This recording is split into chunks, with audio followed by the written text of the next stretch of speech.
There is no better freshman or player in the country than Cooper Flagg. But don't forget about Duke's other key freshmen in Con Knipple and Kamon Malawach. Sprinkled in with the veteran, sharpshooting presence of Tyrese Proctor, Duke has KenPom's best net rating this century, but is their youth ready for the big stage? Clemson made a surprise run to the Elite Eight of last year's tournament, but this team might be better. Chase Hunter leads one of the most efficient three-point offenses in the sport. Their length with the addition of 6'11" Victor Lakin to defend the rim and Ian Shefflin doing damage in the post is why they have wins over Duke and Kentucky this year. Pat Kelsey's work in his first year at Louisville is one of the stories of the season. Stars like Chucky Hepburn from Wisconsin and Terrence Edwards from James Madison came with him, and they've dominated the lowly ACC. But as for a run this year, I'm concerned that a team taking nearly 50% of their shots from three are making less than 33% of them. Tom Izzo saw 4 of his 5 starters from last season leave via the transfer portal or graduation, but has one of the deepest rosters in the tournament made up largely of homegrown talent. Simmons Apala and Jackson Kolar dominate the boards, and their ability to defend the three reminds me a lot of 2023 San Diego State. The departure of Zach Edey has been felt in a major way at Purdue. The Boilermakers defend inside the three-point line at a bottom 50 rate in the country. But Braden Smith is still one of the best playmakers in the nation, and Fletcher Lawyer can knock them down from just about anywhere. Wisconsin lost leaders in AJ Storr and Chucky Hepburn this offseason and are better for it. Sixth-year senior John Tonje has come out of nowhere to be one of the most efficient scorers in the entire country. And they're on the verge of setting the NCAA free throw percentage record, a pretty good recipe for being clutch in March. They're calling them the Crab 5. Maryland starters can go head-to-head with anyone in college basketball. Derek Queen is a future lottery pick dominating around the rim, while Jacoby Gillespie and Rodney Rice are the perfect complement to kick out and score from the outside. But the bench is thin. First-year Michigan coach Dusty May has tournament experience and a roster that poses a unique challenge to everyone they play. The two-man game between pseudo point guard Danny Wolf and 7'1" Vlad Golden is unstoppable at times. But when they're off, they're way off. They rank 350th in non-steal turnover rate. UCLA's offensive chops are certainly lacking. Sebastian Mack hasn't exactly broken out in year 2. And on a number of occasions this season, Mick Cronin has questioned the team's effort. But defensively, they force opponents into a lot of low-quality perimeter shots, and if you're going to beat them, your guards have to take care of the ball. Illinois peaked as high as 11th in the AP poll back in early January. Freshman Kasparis Yakachonis is a future lottery pick, but was playing like an All-American. But the Illini offense has sputtered out of control. Brad Underwood's offense is so reliant on making threes, but Illinois ranks bottom 50 in three-point percentage. Dana Altman is a perfect 8 for 8 in the round of 64 as the Oregon Ducks coach. And they're flying under the radar this year. Back in November, they took down Texas A&M, San Diego State, and Alabama en route to winning the Players Era Festival. The duo of Nate Biddle and Jackson Shelstad will not go down easy. Marquette lost some key pieces from their 2024 tournament run, and as a result are running a pretty small rotation. Cam Jones has been one of the most heavily relied upon players in college basketball, averaging 18 points and 6 assists per game. Shaka Smart teams rely heavily on the three, but this team just isn't making it. Rick Pitino has brought his 2-year turnaround from Iona to St. John's. The Johnnies are as fun a team to watch as any. Kadari Richmond hounds the ball on defense, and Zuby Ejiofor bullies opponents in the paint. But what may keep them from a Final Four is their complete inability to score beyond the arc. Iowa State came into this season with high expectations. The quartet of Keyshawn Gilbert, Tamin Lipsey, Curtis Jones, and Milan Momcilovic are all back. When all 4 of them have been available and healthy, they lost just 2 regular season games to Auburn and BYU. Houston has been at the peak of the sport for more than half a decade. Is this the year they finally break through? Defense is never a problem under Kelvin Sampson. They've got LJ Cryer, Emmanuel Sharp, and Juwan Roberts back. But the recent breakout of Milos Uzan is exactly the missing piece they've needed. This might be the best offensive team of Sampson's tenure. Texas Tech made a major overhaul from the team that made last year's March Madness. JT Toppin is the best sophomore in the country with a 40-point game on his resume this season. And Chance McMillan has a top 10 offensive rating in college basketball. This is the type of team that can catch lightning in a bottle. Arizona is one of the more frustrating teams in the NCAA tournament. Caleb Love, in his 5th college season, is shooting less than 40% from the field and has the ball way too often. Like most years, this team has a lot of size to score and defend the paint, but a high-volume three-point shooting team will be their downfall. The preseason AP #1 team has no chance of winning this year's NCAA tournament. Kansas is broken on offense outside of Hunter Dickinson. Zeke Mayo is a turnover machine. AJ Storr is unplayable, and there is no bench to speak of. But their defense is good enough that they should make it to the first weekend. BYU has offensive firepower behind Russian freshman Yegor Demin and the floor-stretching Richie Saunders. Under Kevin Young, they dominate the glass and take more than 48% of their shots from three. But defensively, they lack answers, so expect plenty of points. St. Mary's dominated the WCC this season, including beating Gonzaga in both regular season matchups. The losses of Aiden Mahaney and Joshua Jefferson leaves them with little depth. They rank bottom 5 nationally in bench minutes. But they've somehow come out better. Mitchell Saxon leads a really lengthy team that will force opponents into rock fights. Auburn is the #1 team in college basketball thanks to a breadth of experience. Janai Broome could be the player of the year. Denver Jones is the best on-ball defender in the country. Miles Kelly is a three-point specialist, while Chad Baker-Mazara has that attitude that you'll love if you're backing him and hate if you're going against him.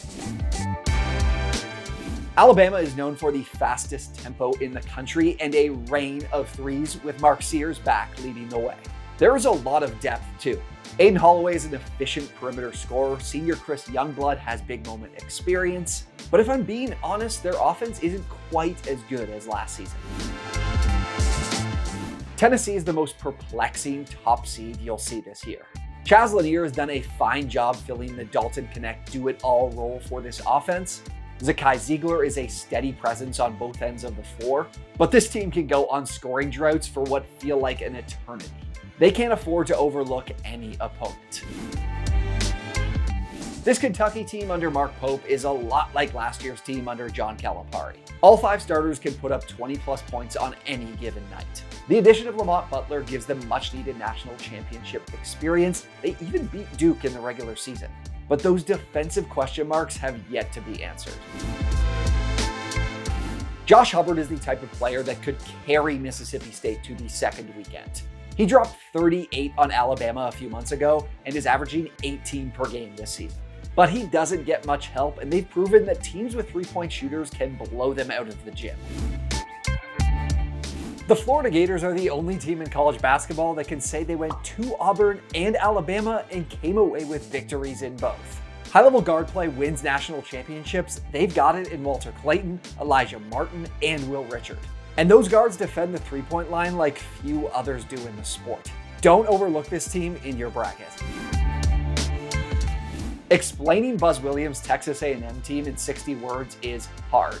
They don't make shots. They rank 313th in effective field goal percentage. But they're the best offensive rebounding team in the entire country and force a ton of turnovers. So their offense gets a lot of extra possessions. And at times, Wade Taylor and Zerk Phelps can catch fire. Missouri finished last season 0-19 in SEC play, and they've turned it around on the backs of a few players other programs wrote off. Mark Mitchell from Duke and Caleb Grill from Iowa State are having career-defining seasons. They're a top 5 offense, but defense you won't find much of. Ole Miss has beaten some of the best teams in the country this season, including Alabama, Tennessee, and Kentucky. Sean Padula is a terrific scorer, and Malik Dia plays a lot bigger than his 6'9" stature. Chris Beard's team is the best in the country at taking care of the basketball, so they won't gift anyone anything. Creighton has two talented veterans in 24-year-old Stephen Ashworth and 5th-year senior Ryan Kalkbrenner. But they're a sloppy offense that turns the ball over and takes far too many threes than what they're capable of. It's hard to see back-to-back Sweet 16 runs in their future. Penny Hardaway won the AAC regular season title for the first time in program history. Memphis has two talented guards in PJ Haggerty and Tyrese Hunter, along with Musa Cisse, who's an animal around the rim. But two things I can't stand in March: turnovers and giving up offensive boards. The Tigers are outside the top 300 in both. This is not the Danny Hurley UConn team many have come to know. Liam McNeely has been a star as a freshman, and Alex Caravan has 2 national titles under his belt. But they are a disaster on defense, unable to defend the perimeter and giving opponents far too many easy points at the free throw line. Vanderbilt Athletics is having maybe its best year ever, storming the field after a win over Alabama in football, and in Mark Byington's first season, they have wins over Tennessee, Kentucky, Texas A&M, and Missouri. This team of transfers headlined by AJ Hoggard has this innate ability to step up to their competition. Gonzaga is an analytical darling, top 10 at KenPom and the net. Graham Ike is a force, and there's a quality rotation of bigs that allows Ryan Nembhard's playmaking to shine. But this team hasn't beat anyone. Their best regular season win was probably San Diego State, with losses to West Virginia, Kentucky, UConn, and UCLA. New Mexico point guard Donovan Dent took his game to a new level this season, averaging 20.4 points and 6.5 assists per game. The Lobos score almost exclusively around the rim with Dent and big man Nelly Jr. Joseph. They also love to play in transition, so if you want to beat them, you've got to slow them down and force them to the outside. SIU Edwardsville will be making their NCAA Tournament debut after 14 D1 seasons. Head coach Brian Baroni was hired 6 years ago and encased this pair of scissors above the team's locker room door upon his arrival. 4 years from the program's all-time leading scorer, Rayshon Taylor, including 20 points in the OVC title game, and those scissors were put to use. The slipper may fit the Drake Bulldogs perfectly. New head coach Ben McCullum came from the D2 ranks and brought 4 of his starters with him. And Bennett Sturts has made D1 look like D2. They've lost just 3 games all season. The Bulldogs play at the slowest pace of all 364 teams in college basketball, creating the perfect recipe for an upset. Georgia can hang their hat on a pair of really good wins this season against Florida and St. John's. Asa Newell is an NBA talent, and Silas Demery has really broken out in the latter part of the year. But this team has 2 major concerns that keep anyone from making a surprise run: turnovers and defensive rebounding. 13 seasons of Division I basketball, and Nebraska Omaha will be dancing for the first time ever. Summit League teams don't tend to fare well in the NCAA tournament as they're all offense and no defense. But they're always a ton of fun, and we have that in the Mavericks. Look out for Markel Sutton and JJ White. High Point is as dangerous of a mid-major squad as you'll find, despite not making the NCAA tournament in 25 seasons. They run an extremely deep rotation. Their bench overcame a 15-point deficit in the Big South final. Do-it-all guard Damarian Williams and 7-footer Jocelyn Bodo highlight a talented group. The Panthers are a top 25 offense at KenPom. The ASUN Conference champions from Lipscomb are a potential spring mine for a top seed. Jacob Onyechevich leads an offense that takes nearly 48% of their shots from 3. The Bisons could go shot for shot with pretty much any team in the country. A team that can't score in the post isn't making it out of round 1 easy. The granny shot has made it to March Madness thanks to the Wofford Terriers. Kyler Filowich had seen his free throw numbers dip every year since his freshman season, and in February took drastic measures of shooting granny style. The free throw line isn't where the Terriers get things done though. Their other 4 starters do serious damage beyond the arc. Troy owns the Sun Belt title and the conference's Player of the Year in Tatum Connerway.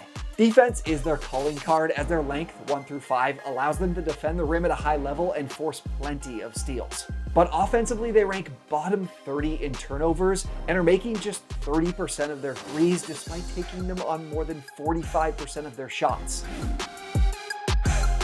Robert Morris embodies the transfer portal era in college basketball. 10-22 in 2024 to a program record tying 26 wins in 2025 and the conference's Player of the Year in Alvaro Folgueras. Highlighted by Canadian D2 transfer Josh Omajafo scoring a career-high 24 points and 13 rebounds in the Horizon League title game. UNC Wilmington benefits from what next to no other mid-major program can claim: experience and depth. The Seahawks are top 50 nationally in both. They lean on a physical offense that isn't going to score in the perimeter but battles like hell in the paint. It's a committee approach, but Kamari McGriff is an impressive player off the bench. In a game that set back college basketball generations, St. Francis, PA punched their NCAA tournament ticket, shooting 31% from the field in a 46-43 win over Central Connecticut State. Hailing from the NEC, the same conference as 2023 Cinderella Fairleigh Dickinson, it would take a true miracle for Frankie DeFryer and the Red Flash to see the weekend. For the first time since 2018, a team not named Colgate will be representing the Patriot League in the NCAA Tournament: the American Eagles. Matt Rogers, in his 5th season with the program, is scoring 17 points per game and shooting 40% from 3. Colgate didn't win a single NCAA tournament game over their dominant run, so don't have high expectations. John Calipari's team started conference play 0-5, but hung on by a thread to claim a tournament berth.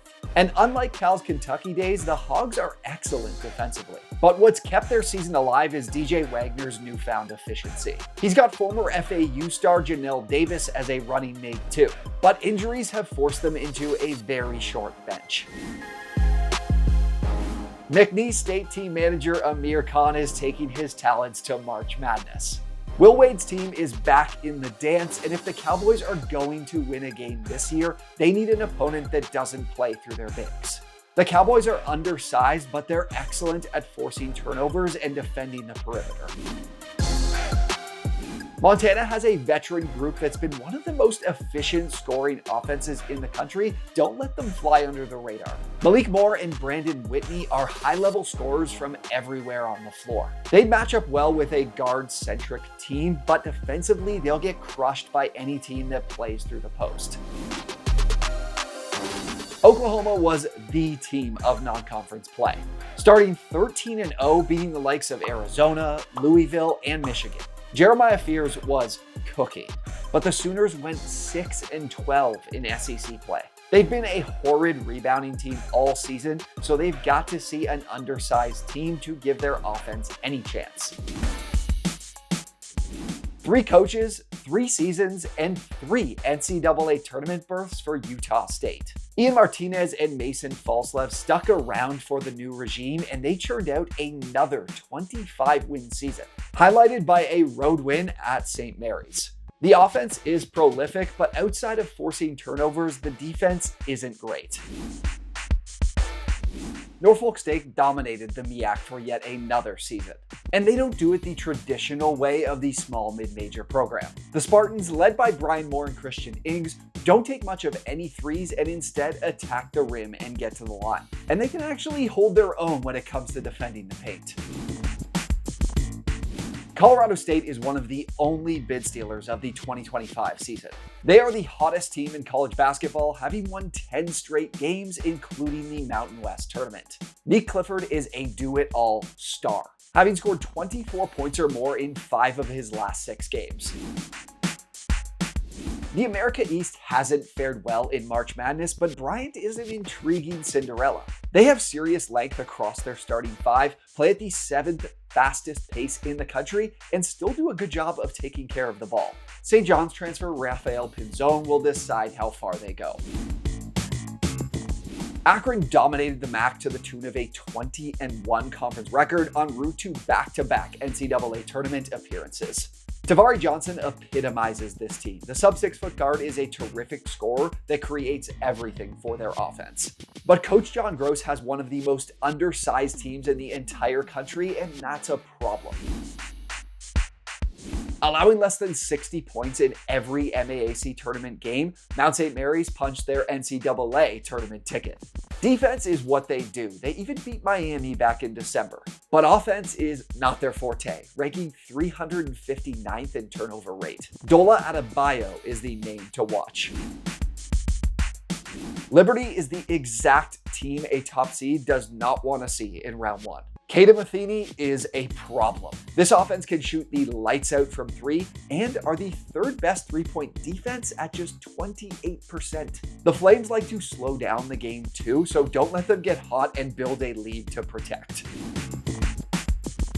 The first winning season in 10 years led Alabama State to a March Madness bid.